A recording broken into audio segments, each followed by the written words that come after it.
Welcome to The Turnover. The format is simple. Take 3 multifamily media network hosts with a maintenance background and put them together.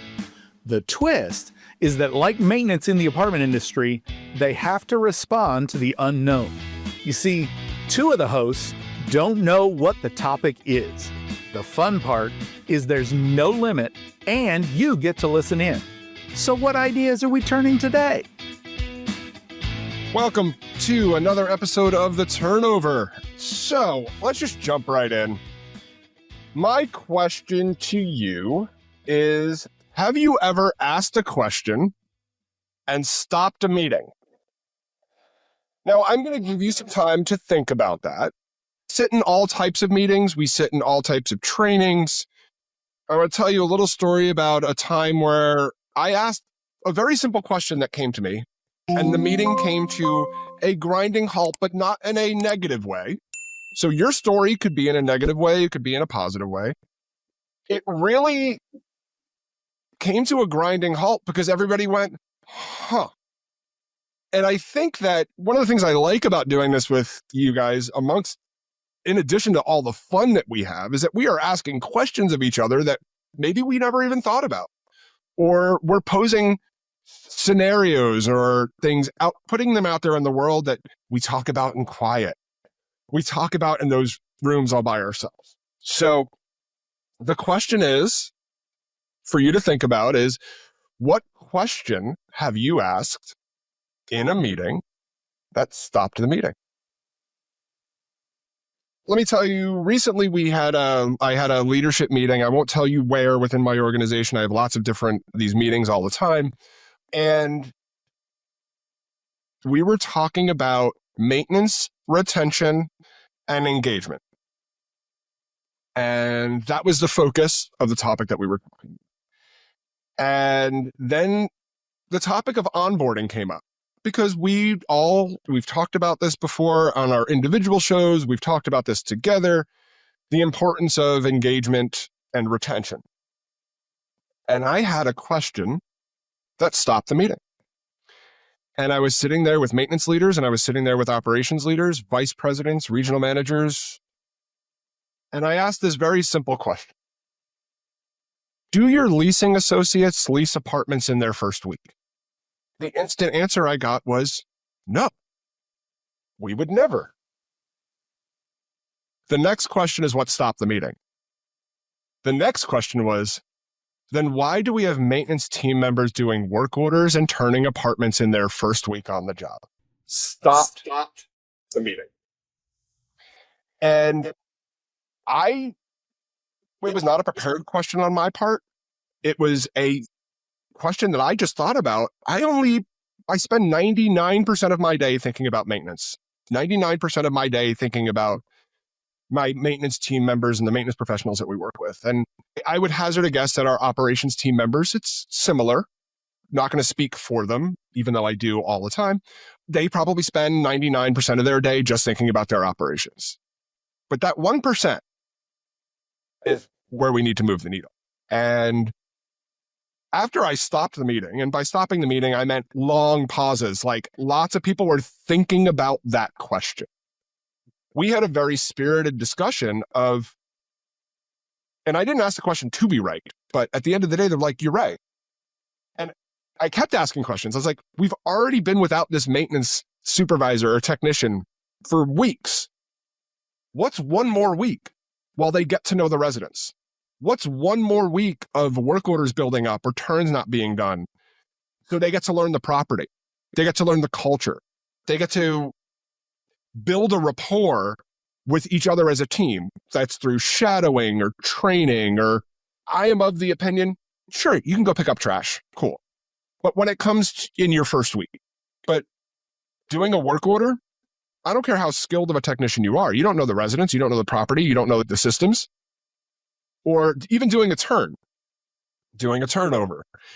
And no, you don't know the paint that are used to go back. Are they using agreeable gray or Dover white? You don't know those things yet. You do not know, call back to previous episode.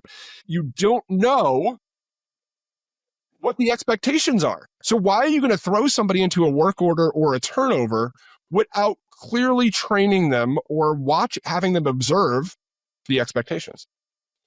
And we can stay on that topic, or we can do something completely different. I want to know from you guys, do you have a question that stopped a meeting? And what was it? And what was your outcome? Because I had a very positive outcome. I think that the other 8 leaders that were in that room thoughtfully thought about my question and said, you know what, there's something there. There's something that maybe we need to hold up the mirror and look at ourselves as an organization or as a region to do. That's my question. What do you guys got?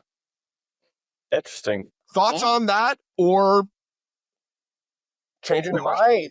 My question goes back. The one that stands out, because I have stopped, and there's a quote, if we have time, I'll go to it, that I'm really challenged by currently. But the story is back when I was a national trainer for HD Supply. I was called to train a maintenance team of a management company at one of their annual conferences, summits, where they got property managers and maintenance together. And I went in, I admit, slightly cocky, slightly, never. I know. Not Paul Theodore Rhodes, not at all.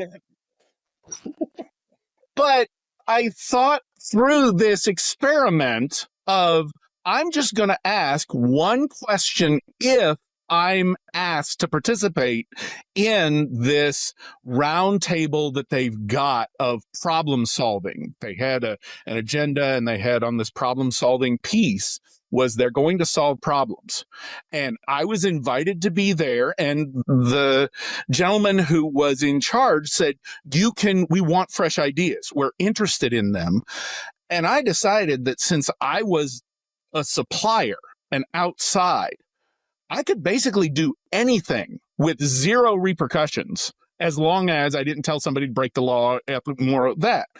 But I decided I'm just going to ask one question anytime, or a version of one question the whole time. If they point, if they look at me, if they bring it up.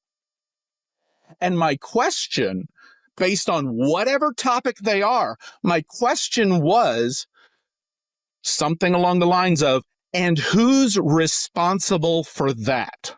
That was it. And it came around, they were talking about the days vacant, that they had way too much lost rent, many days vacant. And they went around the room, and it devolved into pointing lessons and that. And finally, the gentleman, and I was sitting off to the side, so I wasn't anywhere near the stage.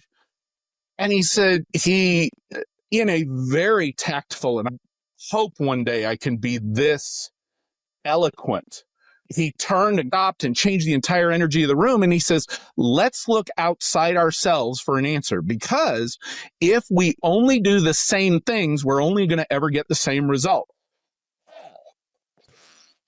What thoughts do you have? It's instantly the cold sweat, the spotlight comes over, and you're under the gun. And I stuck to my guns. I said, okay, you're talking about lost rent. Who's responsible for that? Yeah. Dead silent. And then the answer came up. The manager said, maintenance, blah, blah, blah, blah, blah. And the manager, one of the maintenance guys came up and said, the office won't blah, blah, blah, blah, blah, blah, blah. And the guy up on stage, he says, stop. We're not pointing fingers. This is not a blame fest. That's a great, who is responsible for lost rent? And they went down and they went through this exercise, and it took an hour and a half on the one thing, lost rent, just because of asking that question. And in that case, what they figured out was their accounting system was set that they had taken away the authority of both the maintenance supervisor and the property manager to spend money without 2 or 3 layers of approval on top. And this guy had seen in isolation that, yes, we need to have approvals and POs and orders and all that other stuff. but you could tell it hadn't clicked in his brain or their organizational brain that you have to give, and I firmly believe, you have to give the most empowerment as close to the ground level as you can. And there's a lot of training. There's a lot of responsibility that goes with that. But every time one of the things they identified was the maintenance supervisors needed to order drip pans. They'd order drip pans for all their move outs, place the order for it, but they couldn't approve the PO. It had to go to the property manager. And if it was over a dollar amount, it had to go to the regional. And if that was based on some payment thing that I wasn't a part of, it had to go to the VP before it approved. And meanwhile, the maintenance guy is just sitting back there at the property going, hey, I ordered the stuff. I can't do it. It's not ready. And of course, you don't mark it ready until it's actually ready. So you've got apartments just sitting there without drip pans. So that was my question of who's responsible for that. Yeah. And that was when it stopped. And I will never, ever forget when he pointed to me and everybody did the whole, and you're sitting there and you get that chest thump that goes in and you're like, okay, here's the question. And that was it. It was both horrifying and then in retrospect, abso-smurfly amazing. Yeah, I love that question just in general, because it could be used in so many different scenarios. And as you're telling your story, I'm hearing everyone was responsible, right? You talked about the accountants. You talked about the maintenance supervisor. You talked about the proper. Everybody had accountability. Everybody was responsible for their lost rent. And the question becomes, who now is responsible for fixing said problem? And does the is the maintenance supervisor have to tell the property manager when he puts in that PO? Does he have to follow up?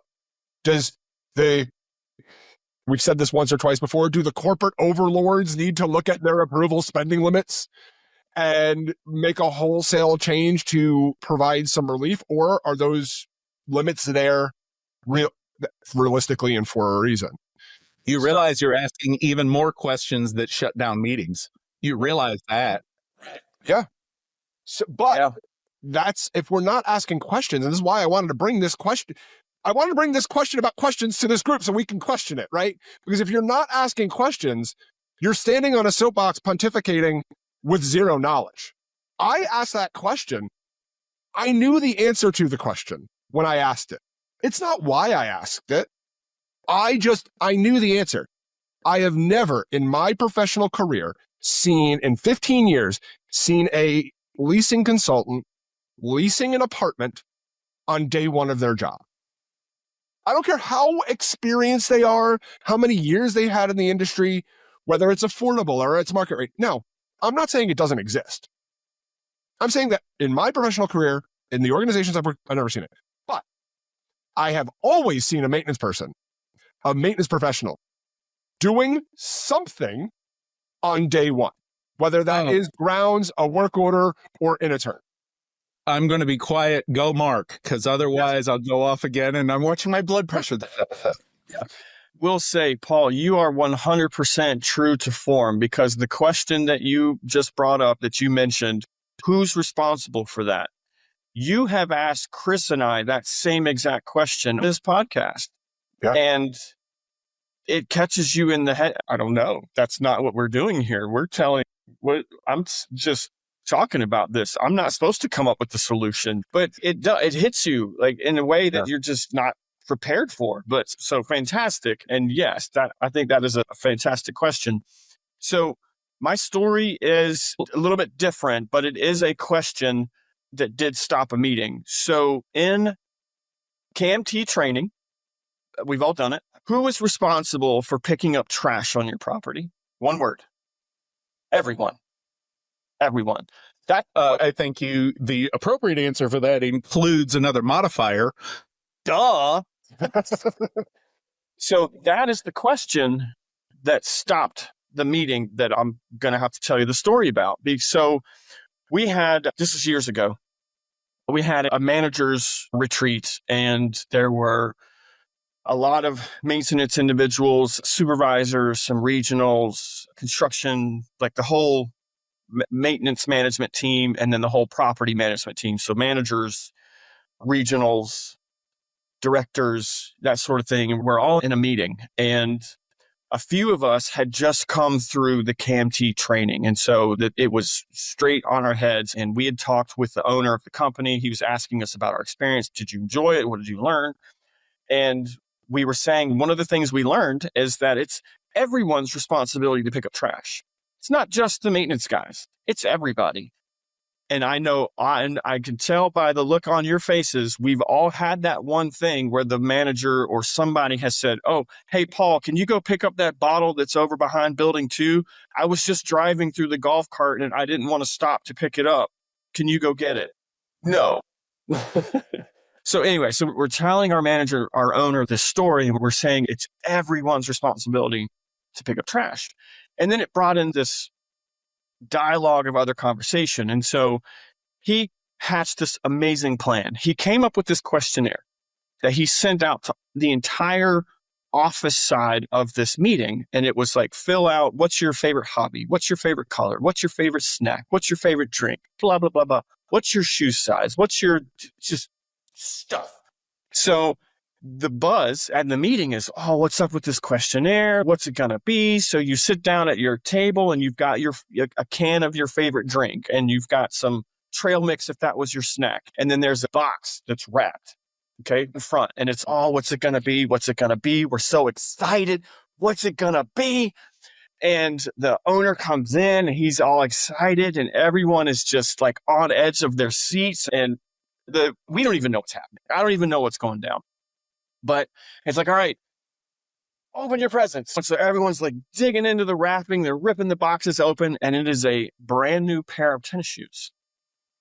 And the question that stopped the meeting was, who's responsible to pick up trash on your property? And so it became you no longer have an excuse not to walk your properties. You will keep these tennis shoes under your desk. You will keep a pair of socks, and you will walk your property every single day. And not to throw any shade at all towards, I've worked with amazing individuals, but it was just like this instance, this specific circumstance. It was never everyone's responsibility. It was maintenance's responsibility. And it wasn't until the owner just said, no, it's not their responsibility. It's everyone's responsibility. So something as simple as who's responsible for picking up trash. And so that became, and it worked. It worked.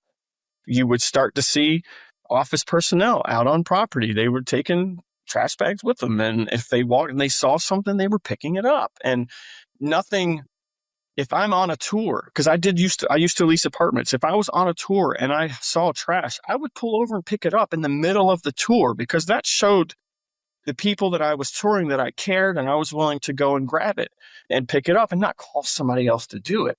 So that was the question that stopped that meeting, because it was excitement. It was this, but then as soon as they saw what it was like, the air just left the room.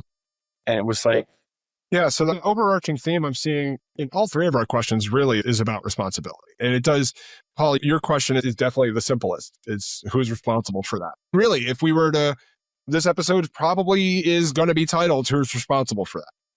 Because I think that whether you're looking at my example of onboarding, who's responsible to make sure that a maintenance technician is not picking up a tool on day one or week one?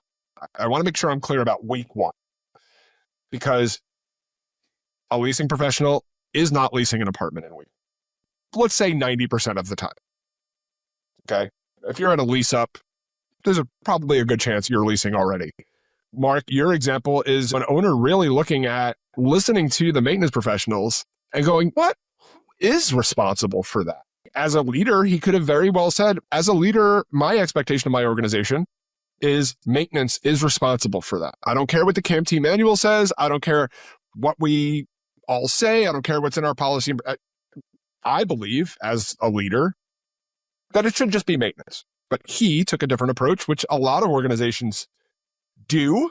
I don't know if they necessarily make sure it's practiced, is everybody should be responsible for that. And Paul, just in general, your story of something as simple as numbers on the books, right? Mark is talking about the physical asset. You're talking about the numbers on the books, the lost rent. Who's responsible for that?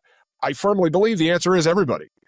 Yeah. And I think in all of our examples, the answer is always everybody. There are varying degrees of responsibility, but we work in an environment, everybody calls apartment communities, but then when you look at how we are structured, we're not running our communities as a community. Does that make sense? I think to translate that into a question, is multifamily, this industry that we love, is this a team sport or a singular sport? If it is a team sport, then I think a better answer than everybody is we all are. Because if, to the point in that story of maintenance is pointing, the office is pointing at maintenance, they're both pointing to corporate is pointing to the vendors are pointing to accounting is pointing to whatever operations technology, and everybody's only pointing their fingers at somebody else. Yeah. There has to be a moment that for any of these questions, and I think, Chris, to your point, I think the reason why questions like that, good questions, stop a meeting is they force introspection to where at some point you can't point the finger away from you. You have to point the finger back at yourself and say, what role do I play? In Mark, to your example, trash, if the property manager asks themselves, what role do I play when I call Chris to come pick up that bottle? Maintenance, if maintenance asks in that moment, what role do I play in my property manager asking me to pick up that bottle? Could I do a better job to begin with? Could we turn in residents or identify residents who are regular litterers so that could be addressed? Yep. Could we look at other solutions? I'm not a fan of the impersonal everybody, but I think it's what role do we play in solving this? Yeah. So that answers that responsibility is we all do. We all are, because everybody is way too impersonal. So you said it, and that's how I was going to wrap up. I think the who is responsible is the question that starts the conversation. But the next question is, what is my role? What is my role in the problem that we're talking about? What is my role in curb appeal? What is my role in engagement and onboarding? What is my role in the financial health of the property or the company? And identifying what that role is and having those conversations and asking those questions. Because the minute we stop asking questions, we're not going to get answers. Sure. Yeah. That's it. And without answers, we don't grow. Look, I am fascinated by this whole thing of asking questions. And I've been on this kick now for several different months now. And really the best one to know, I'm not an endorser, I don't get payment or whatever, but these two books, The Coaching Habit and The Advice Trap, are all about the power of questions. And The Coaching Habit, the whole book, it's a little short, quick read, large print. It's got it's really easy for those of you on video. The words are very large. So it's a fairly quick read. The whole book is 7 questions as a leader to ask yourself and people who you lead. And the whole point is They work in whatever situation because they are questions. It's Cool. I love your book recommendations. I'm going to throw one in there because even as a mid-level manager or executive, anybody can read this book. It's a very short book. Is 1 minute, the 1 minute manager meets the monkey. Ooh. And I am just going to put that out there. It's a very short read, and it is a fantastic book about some leadership tips and tricks to keep the monkey, to manage the monkey. And the monkey is not a person. The monkey is a process. I want to make sure that I'm very clear about that. Spoiler alert. Thought it was a monkey. It's a fantastic quick leadership read. Huh? I'm looking for Curious George. There's something there too. Mark, do you have anything as we wrap this episode? My thoughts are gone, man. I'm out of thoughts. Okay, so now Chris has asked a question that stopped Mark's meeting. Got to keep asking questions. I knew it was going to be me. So thank you all for joining us for another episode of The Turnover. And we'll see you next time, and keep asking questions because it's the only way you're going to get the answers. Now it's your opportunity to respond and let us know what we missed. If there's any topics of conversation you'd like us to turn over, head over to multifamilymedianetwork.com and leave us a message.